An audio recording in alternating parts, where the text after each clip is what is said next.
আসসালামু আলাইকুম রহমতুল্লাহ। প্রিয় ভাই বোন, আপনি কি কখনো গভীর রাতে একা বসে ভেবেছেন একদিন আমাকেও চলে যেতে হবে এই পৃথিবীর সব কিছু ফেলে? প্রিয় মানুষ, ঘর, সন্তান, স্বপ্ন সব ছেড়ে কখনো কি কবরস্থানের পাশ দিয়ে হাঁটার সময় বুকটা হালকা কেঁপে উঠেছে?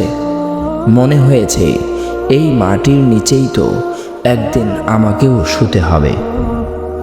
আজ আমরা জানব মৃত্যুর পর আত্মা কোথায় যায়, কোন কোন ধাপ পার হতে হয়, কি ঘটে সেই ভয়ঙ্কর কিন্তু নিশ্চিত সফরে। আজকের এই ভিডিও আপনার হৃদয়কে নাড়া দেবে আর হয়তো আপনার জীবন বদলে দেবে ইনশাআল্লাহ। নম্বর 1, মৃত্যুর মুহূর্ত, আত্মা বের হওয়ার দৃশ্য। মৃত্যু কোনো কল্পনা নয়, এটা এক বাস্তব নিশ্চিত ঘটনা। যখন কারো মৃত্যু ঘনিয়ে আসে তখন সে যা দেখে আমরা তা দেখতে পাই না। হাদিসে এসেছে, মৃত্যুর সময় ফেরেশতারা এসে উপস্থিত হন ভালো মানুষদের জন্য রহমতের ফেরেশতা আর গুনাহগারের জন্য কঠোর চেহারার ফেরেশতা। মালাকুল মউত আত্মা কবজ করতে আসেন। একজন মুমিনের আত্মা বের হয় যেন পানির কলস থেকে পানি ধীরে ধীরে বের হয়, নরম, শান্ত, স্বস্তিদায়ক। কিন্তু একজন পাপীর আত্মা বের হয় যেন কাঁটাযুক্ত লোহার রড ভেজা উলের ভেতর থেকে টেনে বের করা হচ্ছে। ভাবুন তো, সেই মুহূর্তে যদি আপনি থাকতেন, আপনি প্রস্তুত তো? নম্বর 2, আত্মার আকাশ যাত্রা। মুমিনের আত্মাকে সাদা কাপড়ে মুড়িয়ে সুগন্ধি লাগিয়ে ফেরেশতারা আকাশের দিকে নিয়ে যান। প্রতিটি আসমানে দরজা খুলে যায় আর বলা হয়, এই পবিত্র আত্মা এসেছে। শেষে আত্মাকে নিয়ে যাওয়া হয় সিদরাতুল মুনতাহা পর্যন্ত। তারপর আল্লাহ তাআলা বলেন, আমার বান্দার নাম ইল্লিয়িনে লিখে রাখো। কিন্তু পাপীর আত্মা, আসমানের দরজা তার জন্য খোলে না। ফেরেশতারা তাকে নিচে নিক্ষেপ করেন। কত ভয়ঙ্কর সেই মুহূর্ত। নম্বর 3, কবরের জীবন, বরজাখের শুরু। মৃত্যু মানেই শেষ নয়, এটা নতুন জীবনের শুরু। বরজাখ দুনিয়া ও আখিরাতের মাঝের জগৎ।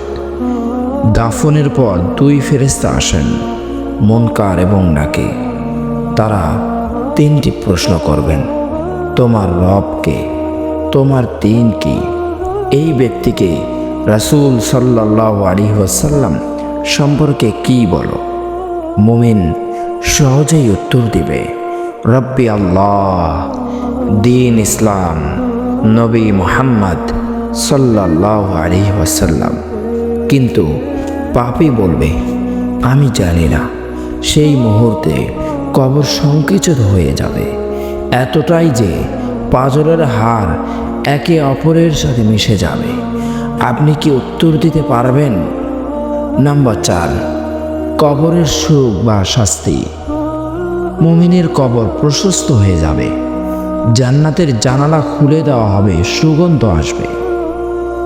সে বলবে, হে আল্লাহ, কিয়ামত দেরিতে কায়েম করো।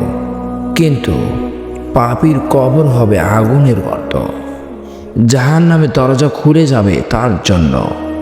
সে চিৎকার করবে, হে আল্লাহ, কিয়ামত তাড়াতাড়ি দাও। ভাবুন আমাদের কবর কেমন হবে। নম্বর 5, কিয়ামত ফল। বাম হাতে পেলে সে ধ্বংস। মিজান ওজন করা হবে আমল। একটি ছোট্ট ভালো কাজও বাঁচাতে পারে, একটি ছোট্ট গুনাহও ডোবাতে পারে। ভাবুন আপনার নামাজ, রোজা, দান সব কিছু সামনে ভেসে উঠবে। নম্বর 7, পুলসিরাত ও চূড়ান্ত গন্তব্য।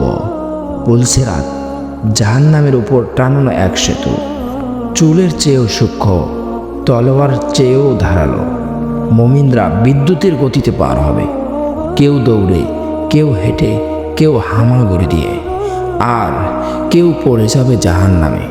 শেষে দুইটি পথ, জান্নাত, জাহান্নাম। জান্নাত, সেখানে নেই মৃত্যু, নেই দুঃখ, নেই কান্না। জাহান্নাম, সেখানে আগুন, কষ্ট, অনন্ত আক্ষেপ। প্রিয় ভাই বোন, মৃত্যু খুব কাছে। আজ না হোক কাল, কাল না হোক পরশু।